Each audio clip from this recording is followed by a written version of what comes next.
Hello everyone, welcome back to another episode of 2-Minute Tutorial. In today's video, I'm going to show you how to change email address in Grammarly account. Watch the video till the end to learn how. If you want to change your email address that you've registered with on Grammarly, then keep watching the video till the end. Don't forget to subscribe to our channel by hitting that subscribe button.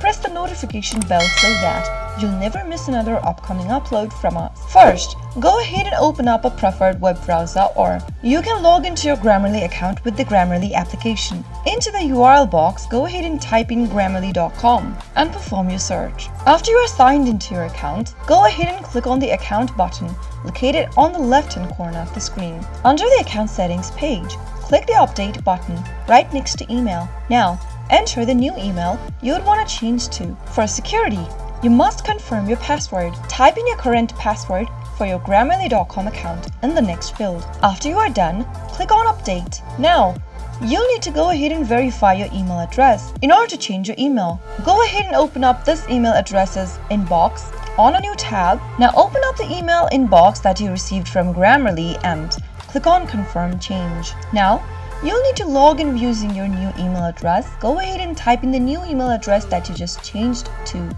and then type in your password for your Grammarly account. Click on Sign In after you are done, and you'll be able to change your email address for Grammarly.com. Click on the Account tab from the left-hand side menu in order to check your email address updated. That is how you can easily change your email on Grammarly account. If the video was helpful to you, go ahead and give us a thumbs up. I'll soon be back with more videos like this. Thank you for watching.